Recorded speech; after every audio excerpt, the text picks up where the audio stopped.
want to waste any time.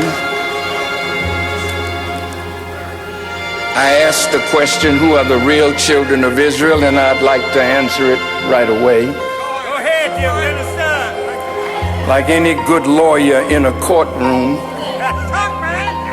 he tells you what he's going to prove. All right. And then he goes ahead and proves it and let the jury make the decision. The Honorable Elijah Muhammad has said that Almighty God, Allah, revealed to him that the black people of America are the real children of Israel. And we are the choice of God. And that unto us he will deliver his promise.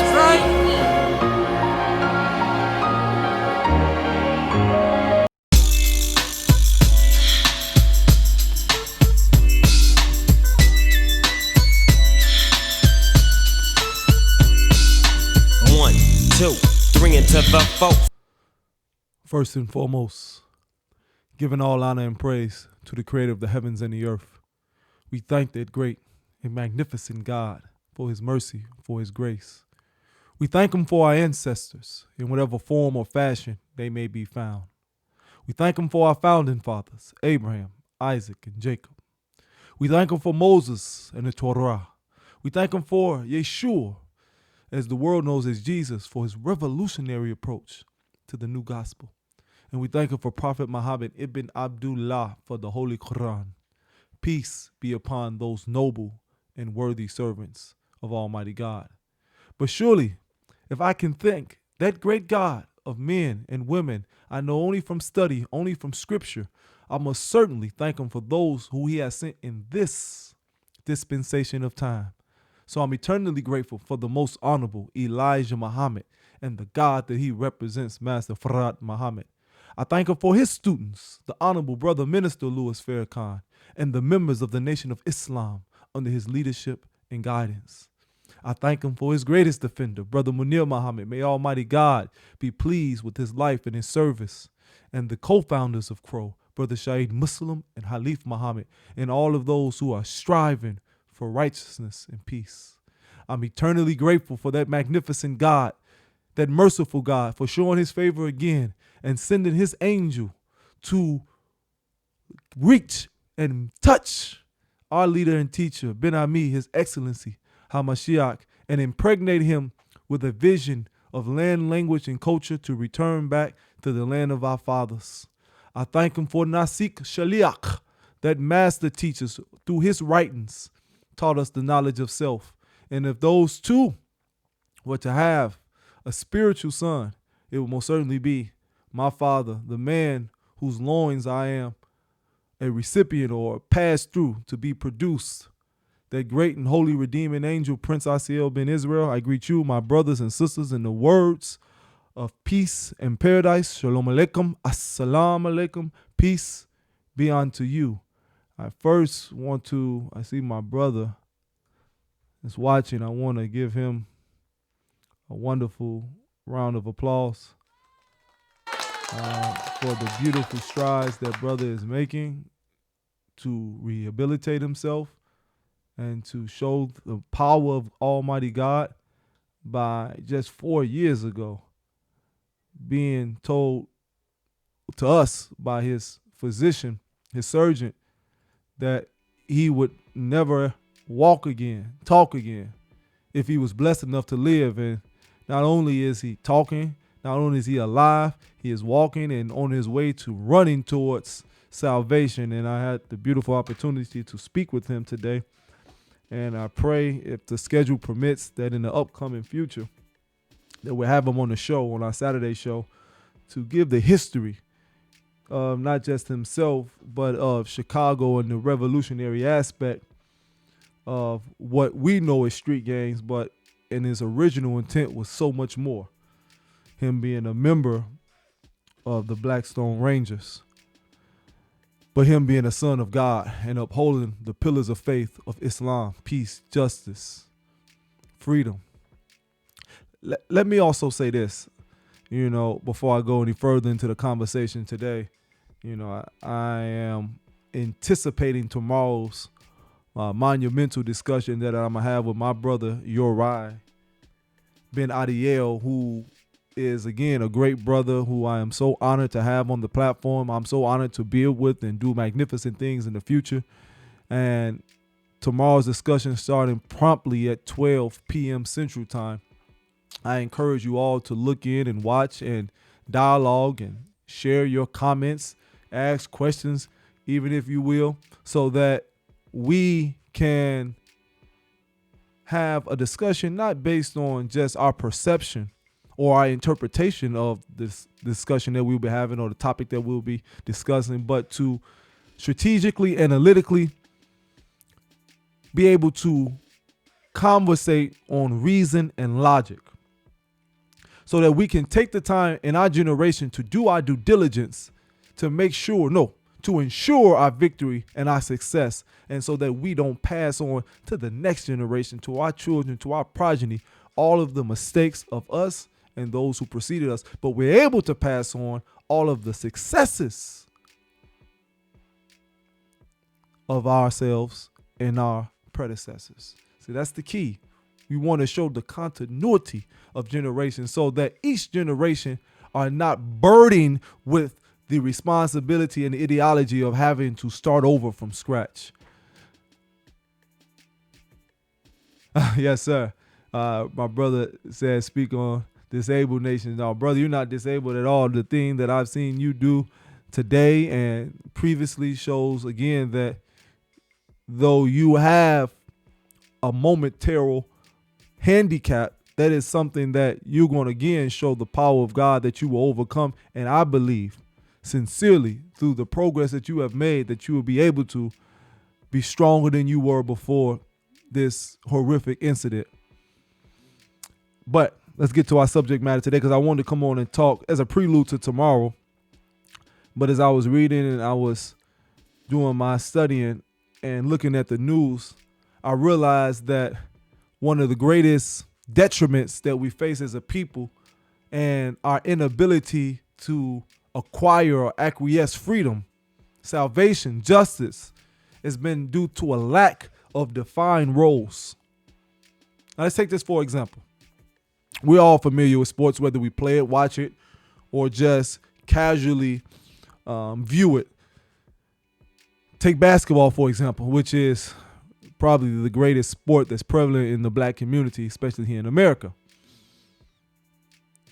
Everybody on the team, and particularly on that court, has defined roles. Everybody has positions. You have the point guard, you have the shooting guard, you have the small forward, you have the power forward, you have the center.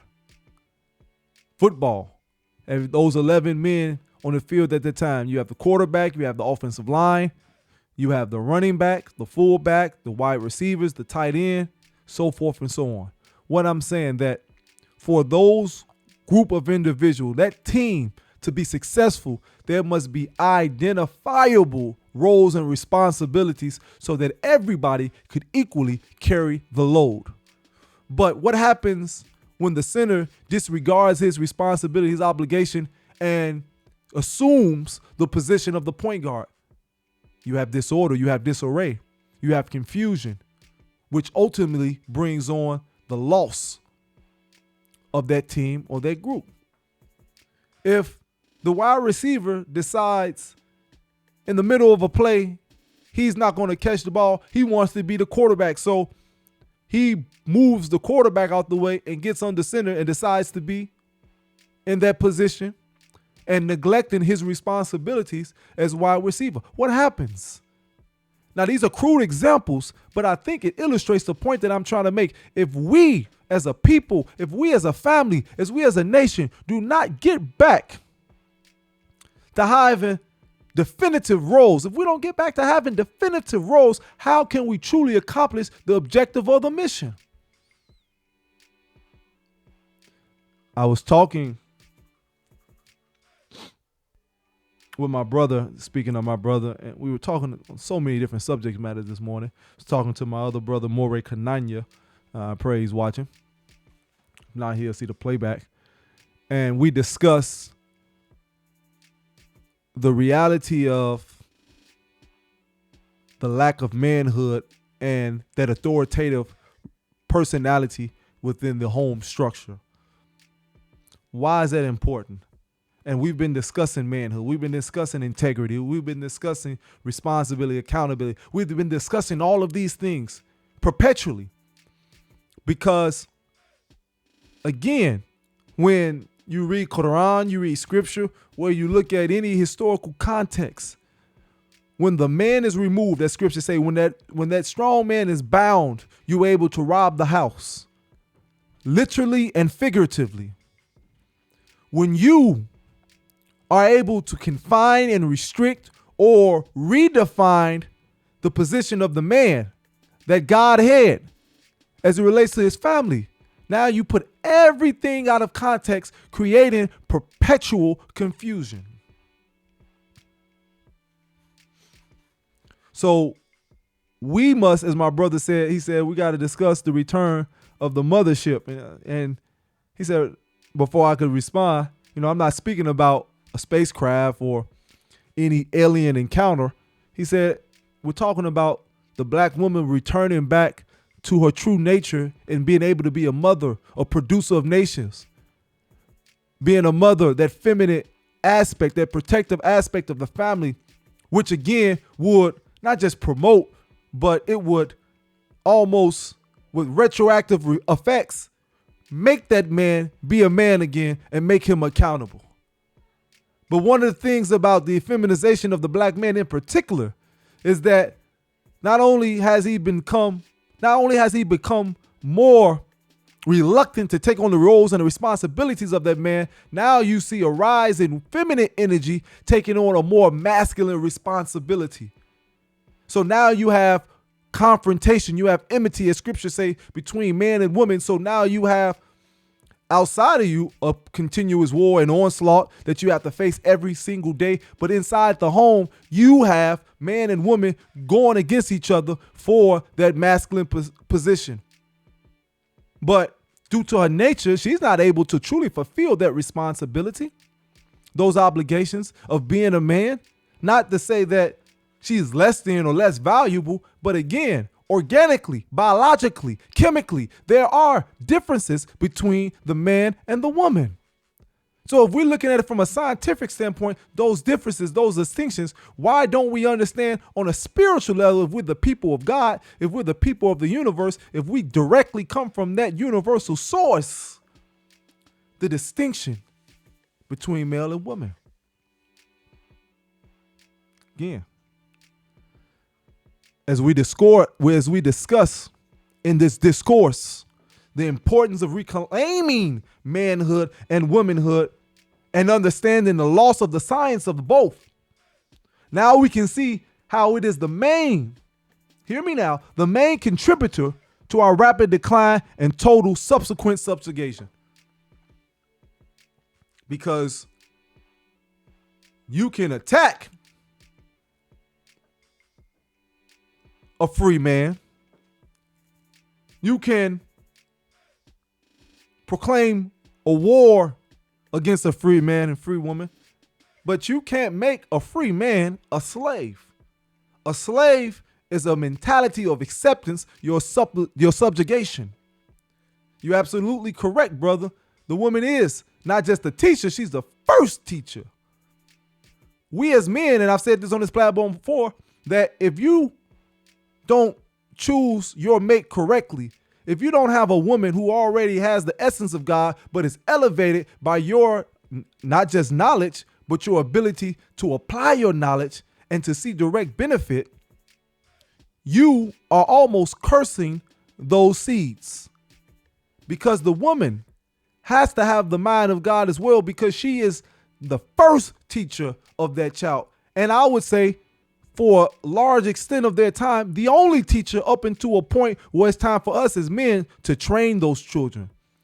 See, we're not their teachers directly. We're their teachers indirectly through the training process and the example that we give. But the woman, when that child is in her quote unquote stomach, But when she's in conception, you are teaching that child based on your emotions, based on your thoughts, based on your eating habits, based on the environment that you're perpetually in. You're conditioning that child, therefore teaching that child the type of mentality they will have and how they will respond to certain stimulus. That's just facts. So you're absolutely correct. So again, that's why we have to go back to the science of manhood and the science of womanhood. Think about universal law. If things started to act out of its nature and remove itself from its natural ecosystem. Say if the sun decided not to be the sun today. Think about the devastating effects that it has, not just on our planet, but on the universe. Think about the moon. If it doesn't play its part of its role and have that energy, that reflective light, which controls the tides, which directly is tied in to the woman's menstrual cycles, and on and on. We can say a whole bunch of other things. Scientifically speaking, it throws everything out of loop.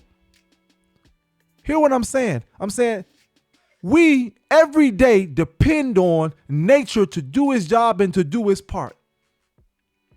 But you being the greatest creation in this planet, in this universe, are able and willing and accepting of you acting outside of your true nature and purpose. You, we, us are in this condition that we've succumbed to, our subjugation, our oppressive environment due now, not just to ignorance, not to an external force, but an acceptance of our circumstance by rejecting the reality of our responsibilities, excluding our true and defined roles. Again, peace, beloved. Always a pleasure. A good friend of mine who I've been able to communicate, grammar school, high school, and so glad to see that you are doing well, and I wish continuous success in you and your life and your family. And may God continue to enlighten you and empower you and strengthen you to accomplish everything that you are mandated to do. You are a chosen spirit of God, as we all are, but the difference that we must understand, yes, we are all the choice of God, but we have to choose him by choosing the responsibility that is innate in us. And when you make that choice, you automatically put yourself in a pristine position and place of manifesting a new world other than this world that we have succumbed to. So I want to talk about, again, why it is imperative that, and I won't be long because we got a beautiful show coming up tomorrow, but I want to talk about, again, us really reacclimating our minds, our subconscious, our intent, our purpose, and understanding what we are, who we are, and what our roles are, that we don't get confused. I told my brother earlier, I said it on this platform again before, I said that the aim of this Euro-Gentile society, as we see a steady incline or influx in technological advances, though we understand that you're the greatest technological people on the planet, you created the pyramids, which still is unfathomable to European society. Still can't replicate or emulate what you have done thousands of years ago. But I digress. As we see an increase in artificial intelligence, I said it does not behoove European society to make artificial or robots more intelligent or more human-like. It behooves them to make humans more artificial and more robotic. Why is that important? Because we are being contextualized not to be in our true nature, not to be implementing the science of man being in earth and earth being of man, reconnecting ourselves to the soil where we have the ultimate and supreme power. Because all the minerals that is found in the body are found in the earth. That is almost a replication of you. That if you take a picture of the neurons and electrons of the brain, it is similar to the stars in the universe. You see, you are a microcosm and a macrocosm of the universe and this planet, because you're divinely connected to both. But if you can convince the people that they have more success, have more benefit, more intelligence, and being more artificial and creating a symbiotic relationship with cell phones, with other devices, which not increases their intelligence as is promoted, but lessens their intelligence, due that you are sufficing yourself on these devices to do all of your thinking, meaning you are easily controlled and manipulated. It was a time, brothers and sisters, where we had to remember numbers when we wanted to call them. My mother's number was da-da-da-da-da. My father's number was this and this. My friend, you were able to remember all of hundreds of numbers, important numbers, at the drop of a dime. Now, if I ask you, if you're married or your significant other, your girlfriend, what's their telephone number, you have to look into your cell phone. These are smart devices. Are they making you smarter? Or they're making you more dependent on an external force, on an external device, a system? Meaning that the people who create these things know that you have to be dependent on them, because as you start to rely more and more on these devices, on these electronics, you are putting and giving them more information, which they are calculating, consuming, and then creating more algorithms, more programs to make you less intelligent and more dependent on them. This is what we're facing now. This is the part of dehumanization. But you started off talking about man and woman. How did you divert the conversation to artificial intelligence? Because they go hand in hand. We spoke about, and we'll go more depth later in a class, transhumanism, where they say that they're making the human mind more dependent on robotic and artificial substrates. But how do you build to that? Transsexualism. These different things. If you can convince a man to become a woman or a woman to become a man, which is diametrically opposed to what they were born to be, and convince them that it's a psychological thing, that they were always something other than who they are, then it's easily convince a person to relinquish their ability to think, move, and operate, and submit totally to artificial intelligence. The one exact thing on this planet is your sex, outside of your color, your race. But even with amalgamations, that's become skewed. So the one constant variable is the ability to find man and woman. Now, we haven't got into the definition of those things, but just the biological reality of that. But if you take the most concrete and verifiable thing in your life, which is your sexual orientation, and then you have a people or peoples, a person or persons,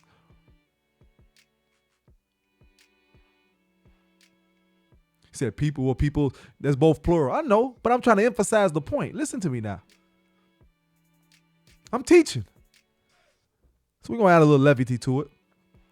But hear me out sincerely. When you have a person or persons,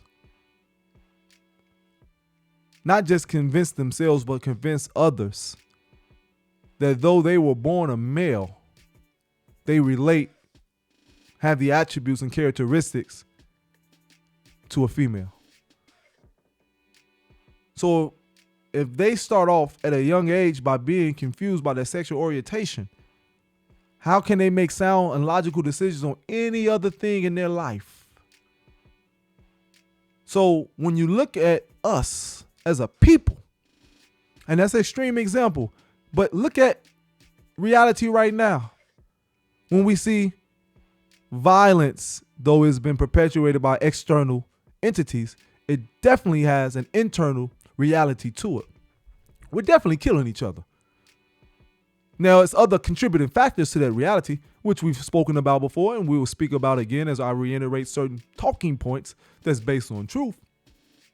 But the reality of a man taking the life of another man with no rhyme or reason based on superficial means, that is the loss of identity.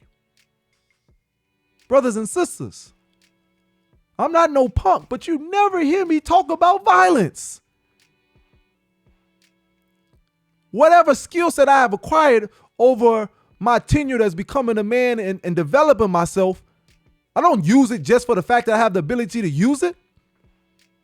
Because I have value over myself, therefore I have value over my brothers and sisters. If I look at a black man and even if he's ignorant as all get out, he has to literally be seeking to take my life for me to even escalate that. He can say nothing. He can do nothing outside of physically trying to harm me or my family that will provoke me to do anything to that brother or sister. I don't care what he says. I don't care if he steps on my shoes. I don't care if he tries to disparage me, because I love myself too much to bring harm to him, and I know he is of me. I wasn't always in this position. I didn't always have a thorough knowledge of self and everything around it, and I'm still learning and growing. But I know ignorance is only cured with knowledge and wisdom. So the answer isn't me causing harm or doing violence to that person. The answer is me giving him knowledge that is verifiable, not just words, not just beautiful sayings, but giving him verifiable knowledge based on how I live my life. How can I prove to what I'm saying to that brother or sister has validity and can help them based on how I conduct myself? They have to see the value in how I apply it, therefore they can apply it and do likewise if they so choose. This ain't no forced thing no more, brothers and sisters. This is us trying to convince somebody with our words or numbers. This is us showing and proving based on the benefit of self. Now, I can tell you all day how to get money, but unless you see me with some money, it don't have no benefit to you. It don't have no value. You can't even hear me. Now, a person who can have all the nice things and trinkets that we attribute to having money, you would rather have their ear than a person who has been socially deemed or culturally deemed as poor based on their appearance due to the nature of that. It just doesn't resonate. Because if you see a man riding a Lamborghini, it could be rented. It could be his brother. You wonder, how did he get that? How did he get that? You see a man living in a big home. It could be Airbnb. He taking pictures, whatever. It could be his mother's home. You thinking, how did he get that? So if we want people to adhere to what we profess to be the way, they have to see something on us that stands out, that is attractive enough to ask, how did he do that?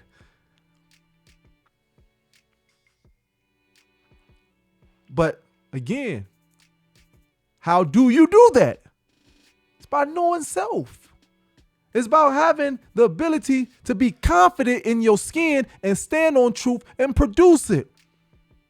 Now, this isn't me disparaging anybody or their sexual orientation, but I want to say this and I want to say it clear.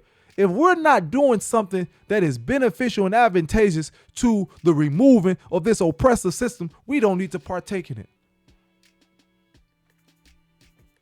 My father had 4 wives. You don't hear me coming up here talking about divine marriage, because I know most of us not even in a position to even think about having one woman, let alone 4, 5, 6, 7.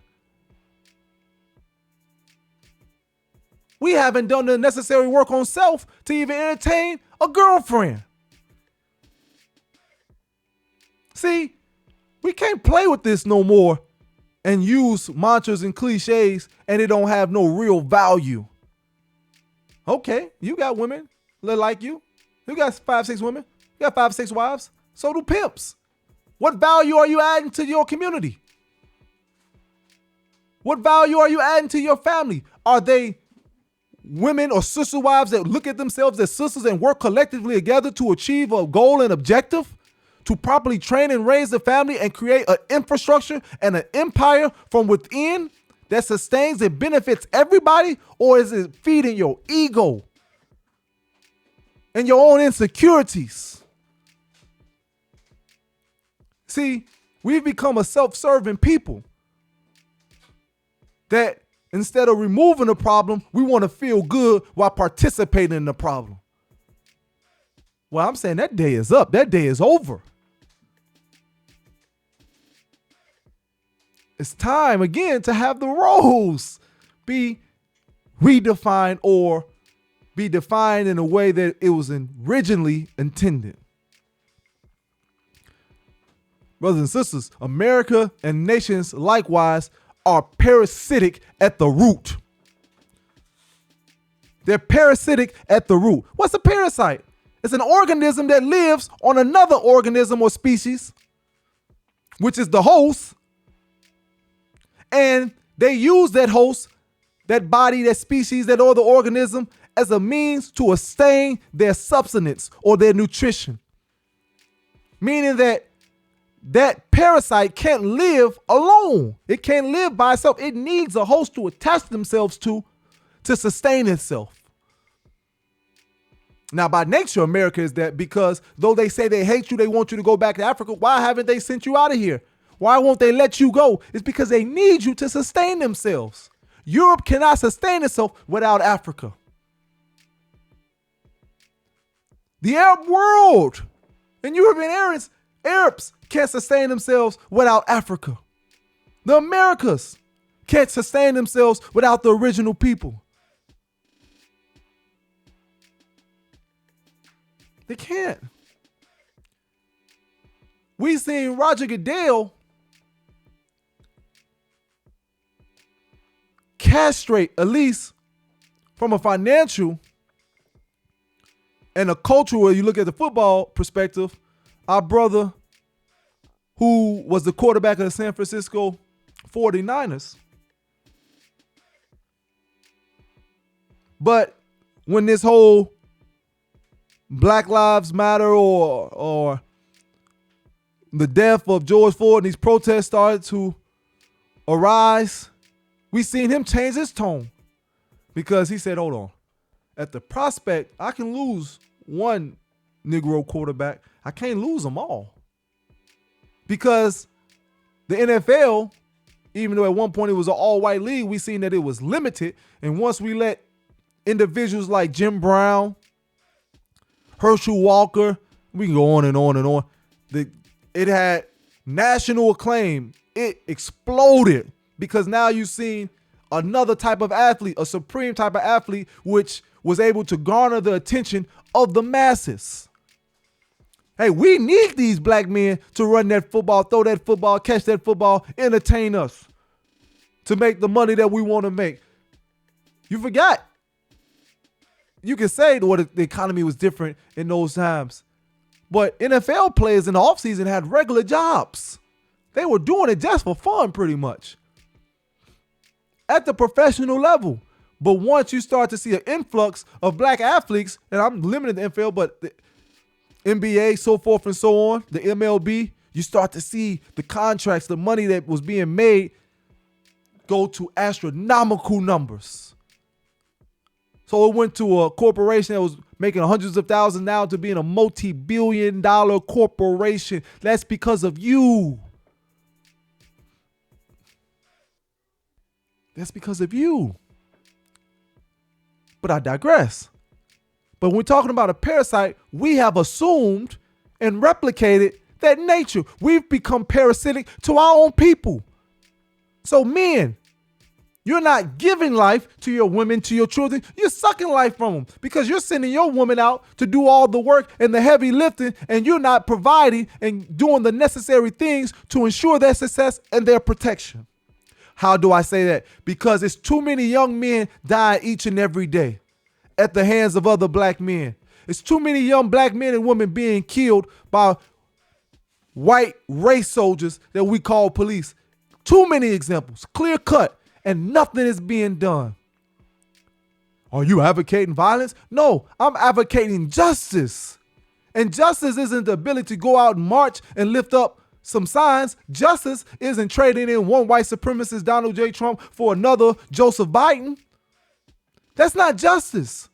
Justice is the removal of those atrocious acts and properly punish those who committed them to fit the crime. We're disproportionately affected by all of their systems, their laws, their codes of conduct, whether we did it or not. But never has there accurately been a proper punishment for those who have taken our lives and continue to take our lives right for the world to see. See, the black man hasn't produced justice because he's unwilling to take his natural position to do it. I'm going to vote my way in. I'm going to vote for my justice. I'm going to petition. I'm going to march for my justice. I'm going to articulate on Facebook for my justice, for Instagram, for YouTube for my justice. I'm going to get enough money and pretend that I don't need justice because I've made it because I'm able to buy certain things. While my woman, while my children, while my brothers, while my parents are suffering perpetually. There's no definitive roles.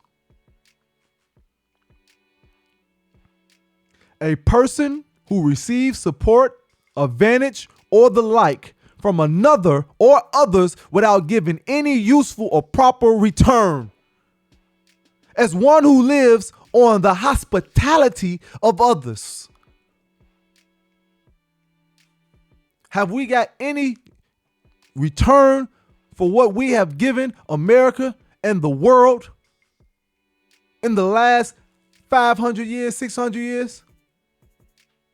We keep talking about reparations and we keep getting laughed at by the European and by others that look like us but have assumed their mind, who've relinquished their roles and their responsibilities. And I have no quarrel with anybody who petitions for reparations. But brothers and sisters, the reality is you're going to have to take them. You can do both, but you're going to have to take them. Nothing is given. Power only concedes to power. Power only respects power. And there's no power in somebody who's subservient asking for somebody who's superior in their position. It just doesn't work like that. So again, we are living in a reality where every single day our life is being sucked up out of us by parasitic people and nation that we have gave our undying love, heart, and dedication and devotion to. But not only are we being, as a vampire does to his prey, being deprived of our life source, we are amongst each other being parasites. Think about the reality of how family treats one another.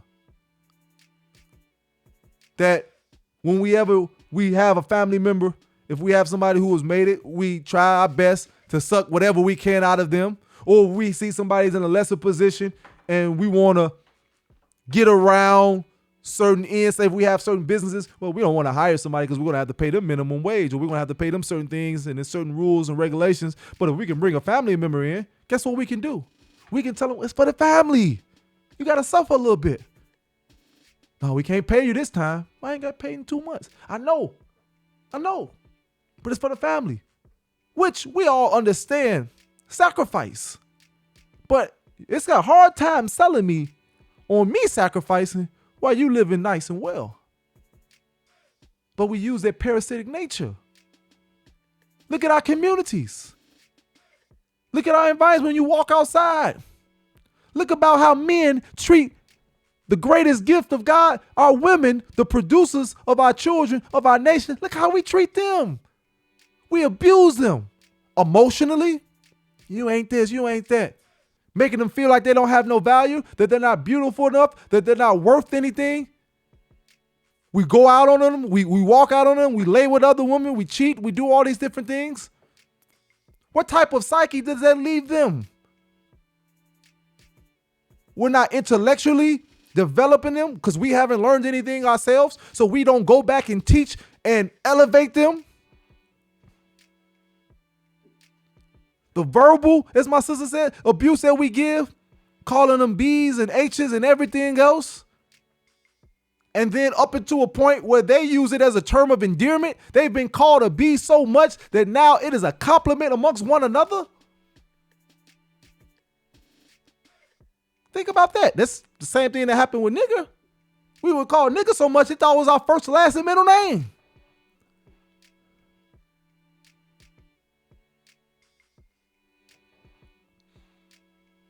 Financially, as a young age, we go in our mother's purse because our father's not there.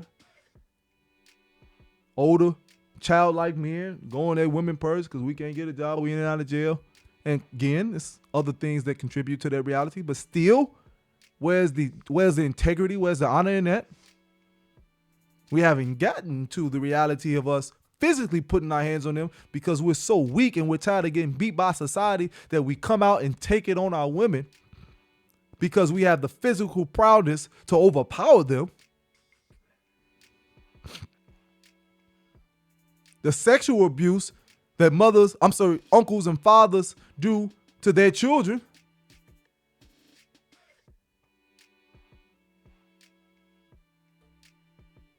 Sister said it right.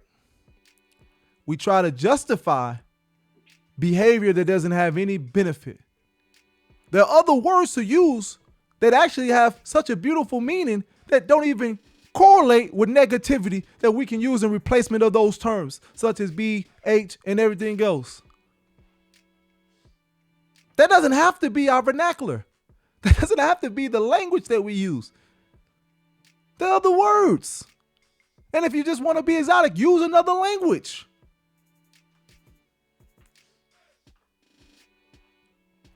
But again,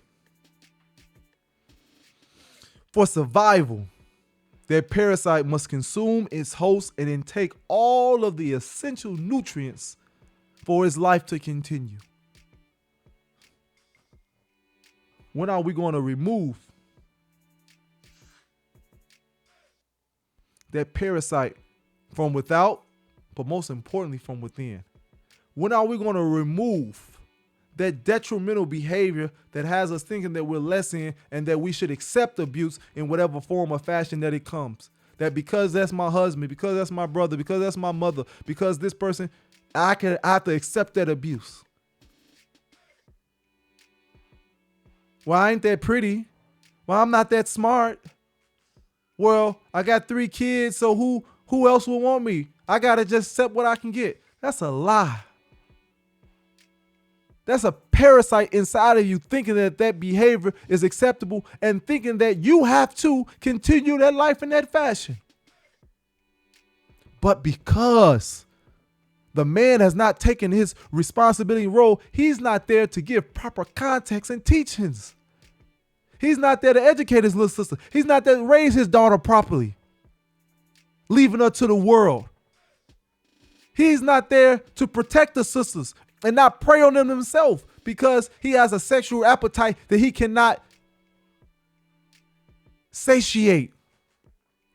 A sexual appetite, or so a sexual appetite that he can't thirst, or he can't a thirst that he can't quench. Excuse me.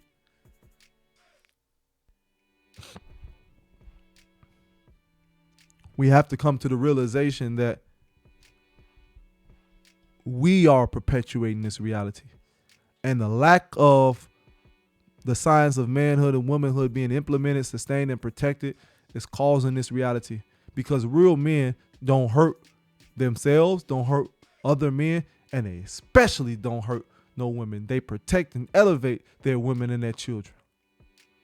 You can't be a man, produce a child, and you be able to take care of that child, and you refuse to.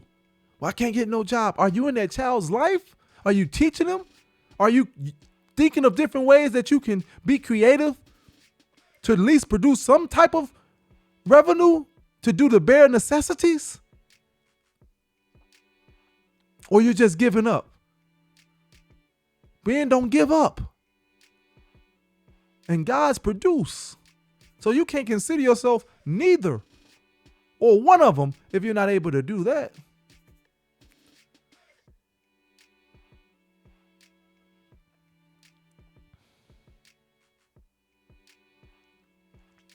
Let's look at slavery for a second in the antebellum South. When we look at the example of where black slaves were consumed metaphorically and literally, as an example of even Nat Turner, that great revolutionary person who decided that he was going to fight back his oppressors and remove that oppressive chain, that oppressive bond, that yoke from his neck, and bring harm to those who brought harm to him.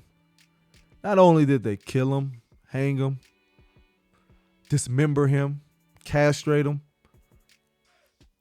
they literally consumed his flesh.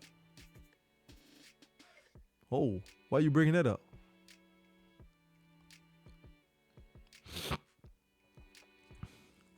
See, you have to realize what you're dealing with. When you talk about the reality of the world and those predators who are actually cowardice, but those who thrive, like I said, those parasites on the consumption of others, that they will do whatever it takes to have dominance over those who they're trying to conquer, up until the very point of consuming the literal flesh of a person. Cannibalism in the sickest way, because they consume you mentally, they consume you spiritually, they consume you financially, they consume you culturally, up until the point they consume you sexually, up until a point where even when that's not enough, they consume you physically. This is why then and even now, even to this very day, white America and white power structure has always depicted black America as dependents. In reality, the roles are actually reversed. America could not have been built nor sustained without your ingenuity, your creativity, and your labor. That's just facts. The problem is they know that, but you don't know that, because you bought into the revisionist history and that revised approach of your knowledge of self, that you can only trace yourself back to the killing fields of the South. Slavery is the apex, and everything after that is just an improvement, as if you was born in the 14 and 1500s, as that was the start of your identity. And then when they give you the history of Africa and civilizations of antiquity, it's romanticized, and to a point that it doesn't even seem real. In a lot of instances, it's not. Well, you tell us we're kings and queens, you tell us we have great civilizations, but you're not able to give us the science on how we built those civilizations, that knowledge, because all of that history is kept from you. It's good to know history, but it's even better to know history in a way that is applicable to see the benefit and the result of today. Otherwise, why study history? History is best qualified to reward as research if you're able to learn from it and improve upon it and implement it.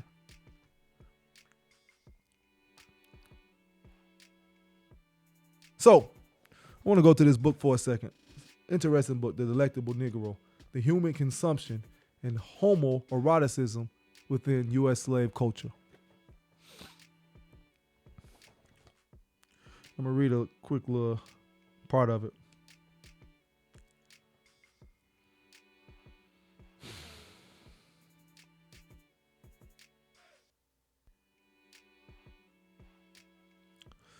When Black America is described, instances of eating, cooking, and the consumption of flesh in slave narratives, newspapers. Hold on one second.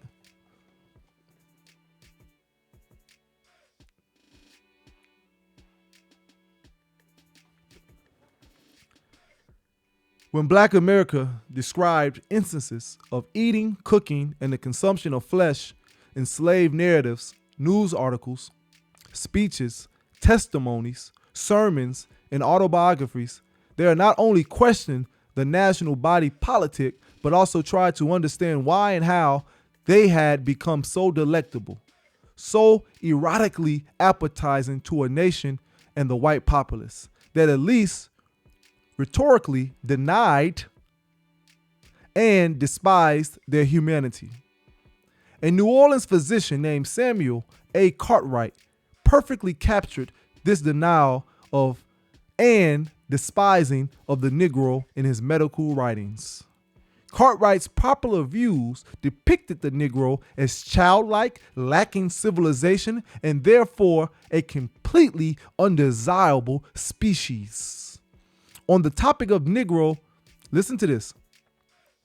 Infantile behavior, he writes, Negroes moreover resemble children in their activity of the liver and in their strong assimilating powers and in the predominance of other systems. Now, I'm gonna stop there for 1 second. The reason I wanted to read that part, because look at the irony in that. If we're so undesirable, if we're so childlike, if we're such a people that have no value, no worth, why put so much effort in dominating us? Why put so much effort in controlling us? Why create laws and systems and have a system like white supremacy to make sure we stay at the bottom perpetually? Why create redlining things in banks so that we're economically deprived? Why, when we take a position that we don't want to accept, as in the case of Mike Brown down there in Missouri, in Ferguson, when those brothers started to rise up at the killing of their brother, you brought the army out. They didn't have machine guns, weapons, or none of those things, bulletproof vests, different armaments, but you brought the National Guard, the army out in tanks, in riot gear, with assault rifles, therefore and thereon. If we're so childlike, why go to the extreme every time it's time to quarrel or curtail our ability to understand and pursue our freedom? See, your narrative don't match your actions, because you want us to buy into the narrative that's who we are, and we somehow have, to a greater or lesser extent in certain cases and situations, and I would say to a greater extent since we haven't had to overcome these realities. But you know the reality of who we are and the strength that we possess. This is why you make it your business to create a system of white supremacy that you, at every possible way and endeavor, can try to decimate and destroy and diminish our power by keeping us at the bottom, creating rules and then changing the rules.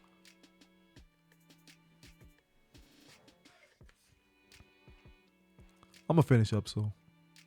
Comparing the Negro skin to that of an animal hide, he describes how his skin is very thick and how he has a membrane called the placenta laminaris, like that which is observed in apes.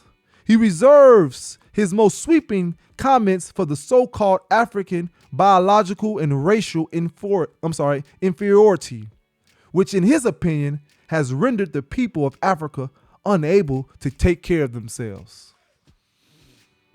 We just talked about the parasitic nature that Africa feeds Europe every form of fashion. There's nothing that is of value that is found in Europe. And America, before the Europeans' arrival, lived pretty comfortably.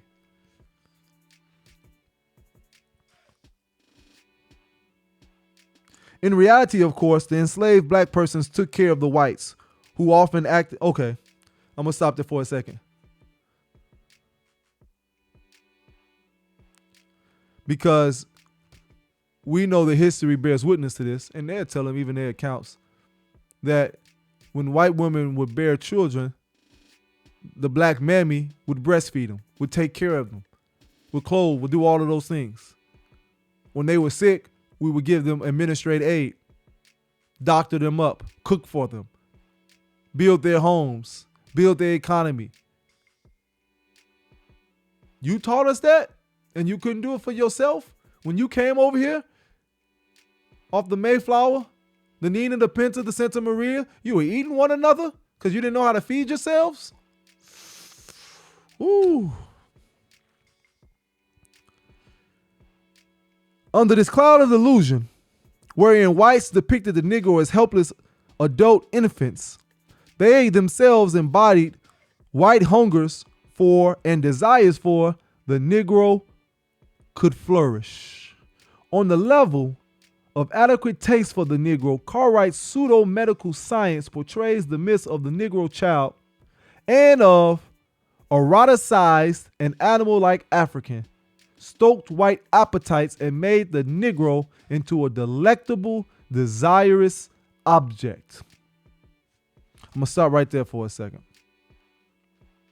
because it gets deep. But it shows that when they knew and understood your true power, I want you to see this real quick. These are pictures.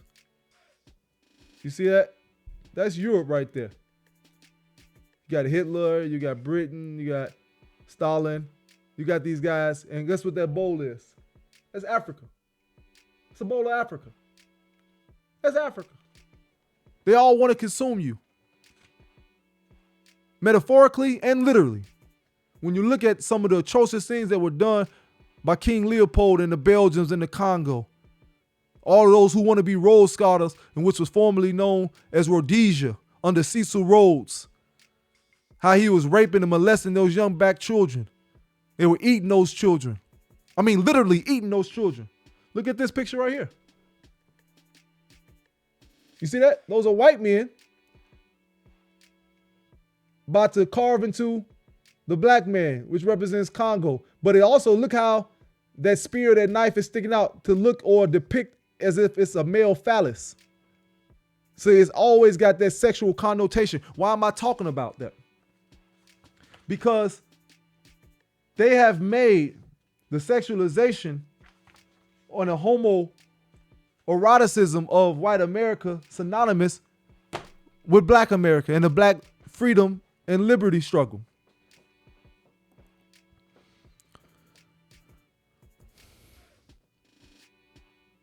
They have to consume you.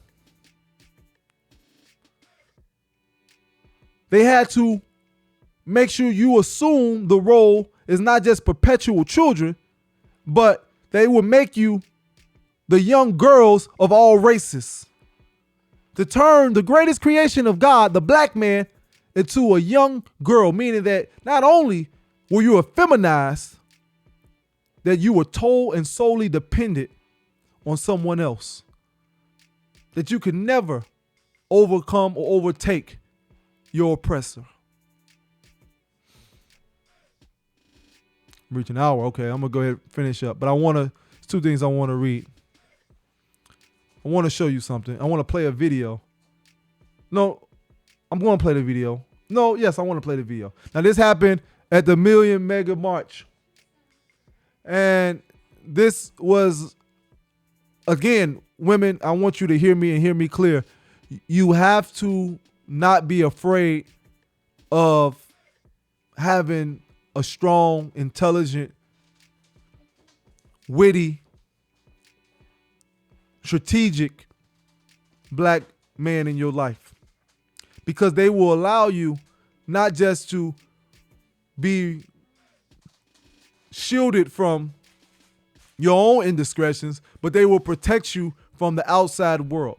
Now, I'm not saying that black women can't protect themselves, but I'm saying black men's responsibility is to reflect and elevate his black women and children. And you put yourself indiscriminately in harm's way when you try to move him out of the way and assume the role of a black man. And I want you to pay attention to this video.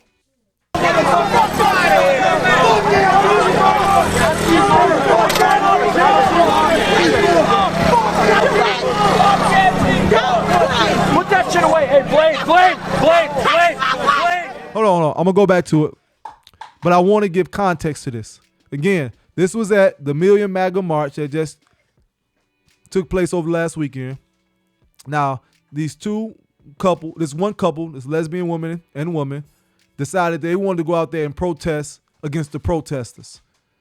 That they already know that there's a certain level of hate, disdain against the black man and woman, and any opportunity where they can outnumber you, they're going to take advantage and not just inflict verbal abuse, but as we know with numerous cases, Sandra Bland, and we can go on and on and on. I don't want to go to hours lifting up those sisters whose lives are taken too early.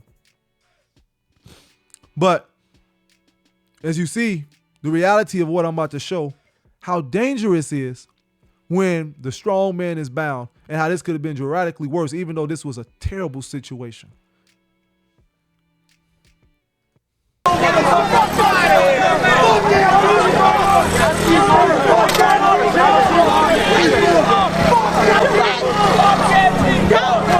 Put that shit away. Hey.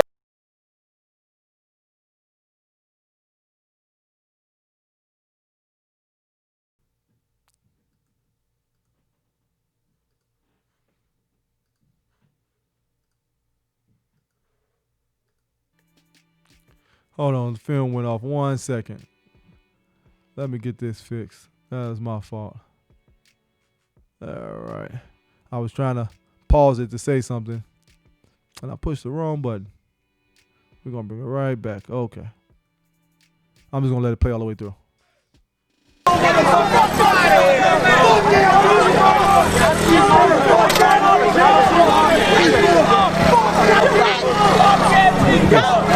Put that shit away. Hey, Blade.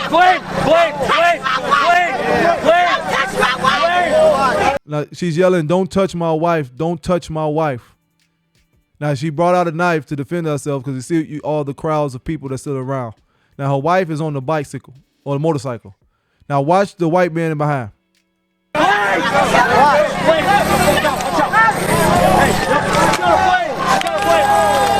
See, he knocks her completely out the back of her head with a helmet. Again, they don't see you as a woman. They see you as a man, especially if you out there presenting yourself with more masculine energy. Now, a intelligent black man would have said, you don't even need to be out there. That's not your fight. Let them do that. There's more intelligent ways and strategic ways if you want to make a difference than going out there and yelling around some people whose only desire is to cause some type of harm, because that's how they get off. They find pride in that. Now, I want you to see the response of her wife that she called herself defending. She left. And I'm not blaming that woman for leaving like that. But I'm saying we have to, again, get back to our definitive roles. We have to understand how dangerous this world is, especially when we are operating out of context. This isn't no plaything. This isn't no small game that we can just easily jump in and out of and think that doesn't have detrimental effects. That's the end of the video.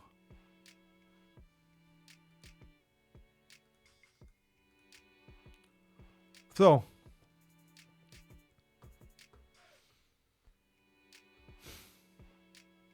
we're going to have to learn, and we're going to have to learn soon, the reality of having structure again. See, women, we've done a poor job at protecting you. You're absolutely correct. But those who have not just the propensities or the capabilities or the capacity to help you and protect and elevate you, you can't leave within that realm and operate independent of that. It's not intelligent. See, that's why, again, there has to be order and structure so that we know how to move and how not to move. Now, as evil and insidious as that was, I can't blame those white men for what they did because we know their nature. That's like being pissed at a lion for biting your hand off because you thought he was friendly and you put your hand inside his mouth. Now, when he bites your hand off, you want to get mad at the lion. These people out there protesting, not Donald Trump's being voted out of office, but the possibility of not being able to practice overt white supremacy and racism. So you being out there as a black woman, especially as a black gay woman, that don't make it any better. You are there for consumption.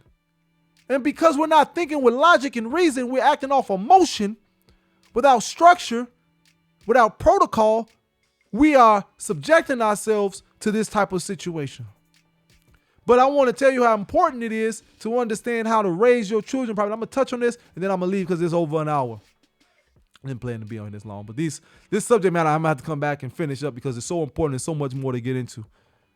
Because I want to really get into the buck breaking of our men and how we've gotten to this particular point. But I want to show you what they're doing right now to contextualize our children under the false auspices of pretenses that is Black Lives Matter or racial or fighting racial injustice. Now, this is a book that Black Lives Matter had produced. This is a color. I'm sorry for the upside down, but there was no correct copy going the opposite way that I could read from. But this is online. Now, this is Black Lives Matter. At school, they created a coloring book for the youth. It says, what we believe. Black Lives Matters. Let me share my screen so you can see it. It says Black Lives Matter Principles Coloring Book. Now, let's go to some of these pages and look what they're talking about, what they're contextualizing our children with, what they're programming into their minds. Now let's look at this. Oops. I want to take this off for a second. All right. Now look at this. There are lots of, and this is Unapologetically Black, the first page. There are lots of different kinds of people.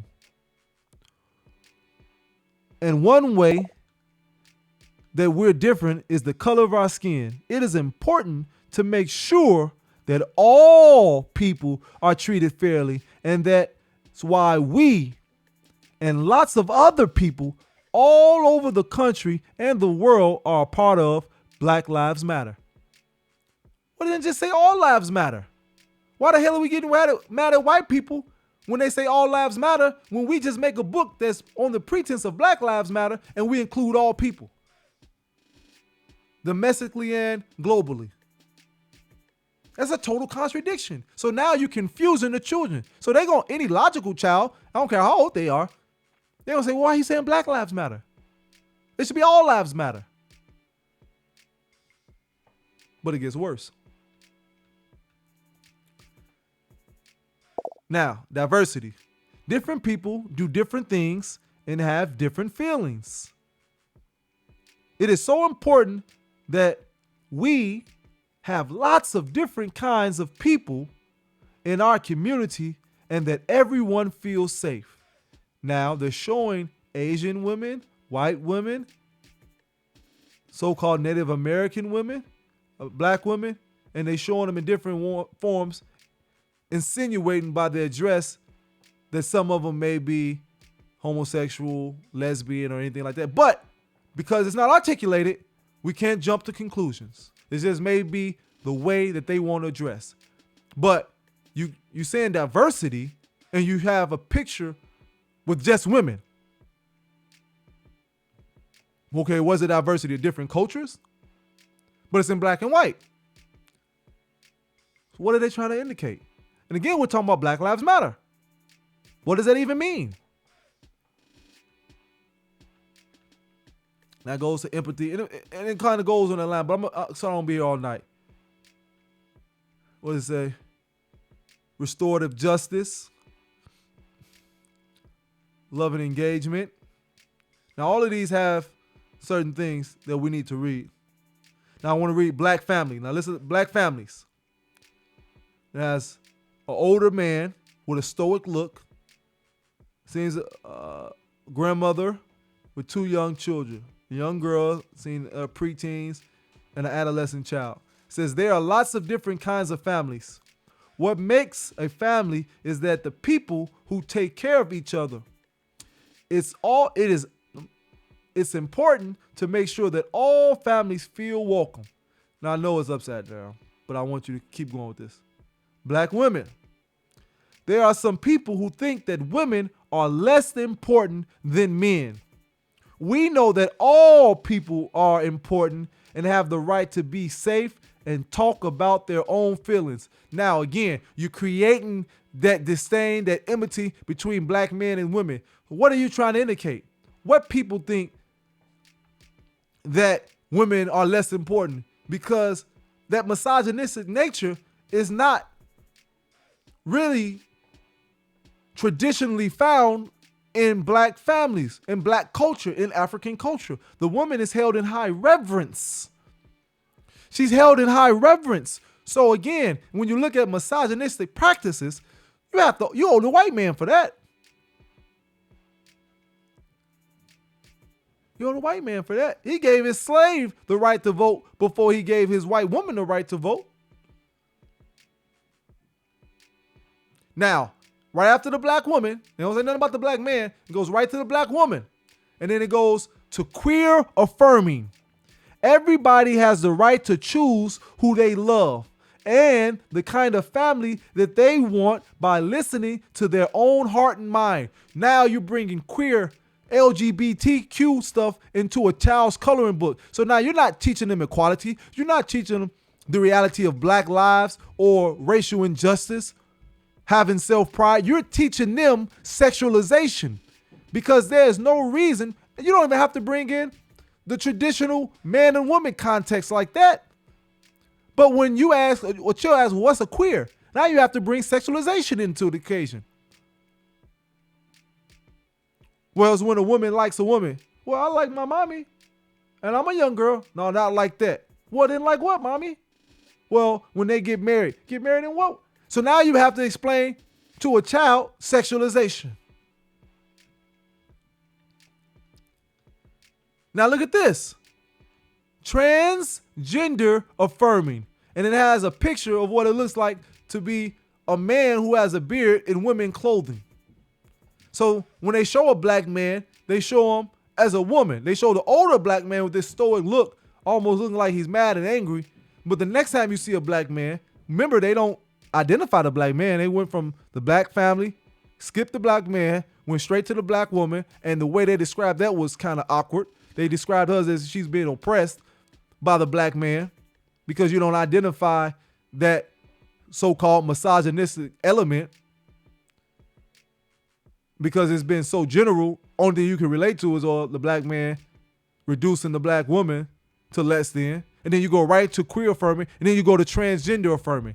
And it says that everybody has the right to choose their own gender by listening to their own heart and mind. Everyone gets to choose if they are a girl or a boy or both or neither or something else. And no one else gets to choose for them. So they're teaching a child that there's no rules, there's no responsibilities, there's none of those things. That you can just go as you please. That's enough of that.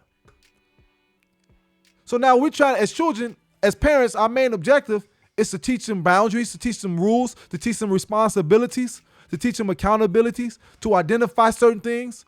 But you just told them that they can be, everybody has the right to follow their own heart and mind. They can be a boy, they can be a girl, they can be neither. So you're saying that we got to perpetually confuse our children. So again, if a child is confused about their sexual orientation, they're confused everything on from that point. So freedom, the removal of our oppressive system, that doesn't even come into the equation. How can a people fight freedom if they are confused, fight for freedom and fight oppression, remove this oppressive state that we're in that perpetually tries to subjugate us and is doing a mighty well job at that? who's killing and murdering us through the food, through the influx of drugs, through the outright murder of police officers and other white people and we can go on and on and on. Nevertheless, how are we going to remove that if our fight has been taken from those who, for the past 500 years, have openly not just had disdain for us, but tried to kill and murder us, to, well, the fight is whether this young man can be a girl or a boy and his parents accept it or not.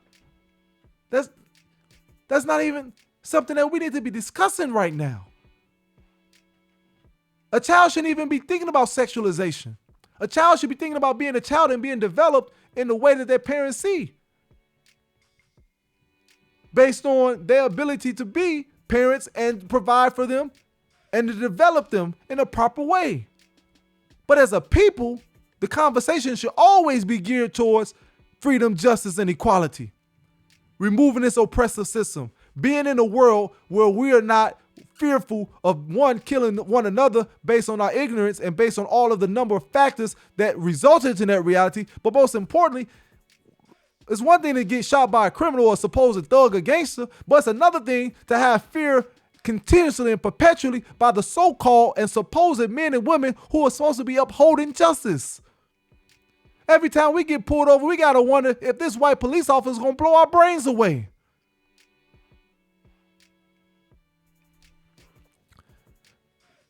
Man. We've been taught well by those who preceded us, but we refuse to take heed to their message. And I'm saying that at this point in junction, I'm not coming up here saying that I know this, I know that. I'm going off my leaders and teacher.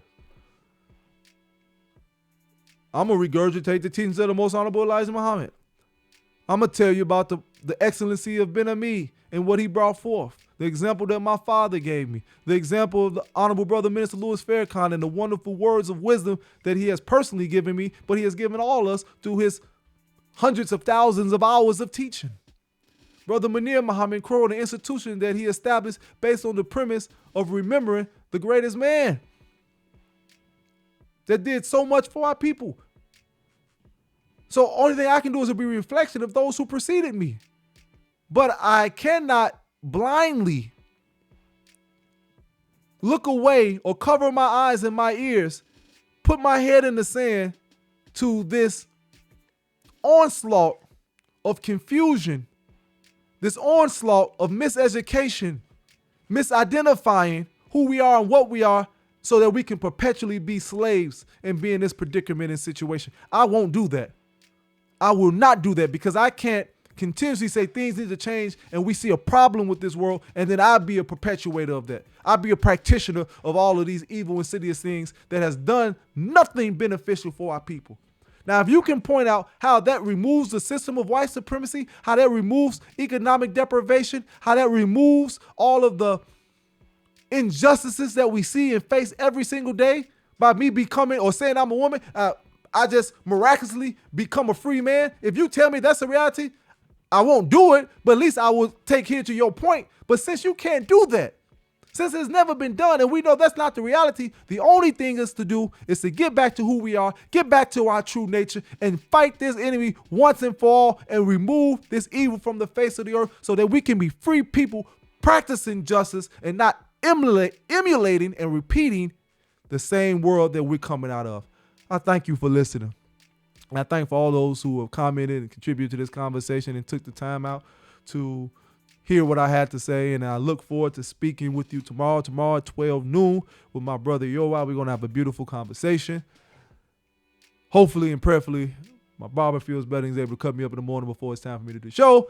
Nevertheless, I thank you for listening as I leave you in the words of peace and paradise, my beloved sister, my brother, and all those who participated today, and we'll see this in the future. I leave you as I greeted you in the words of peace. Shalom alaikum. Assalamu alaikum. Peace be unto you.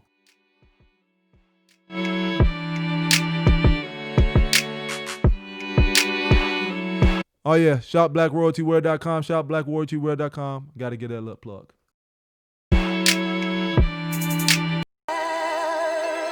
Oh, baby,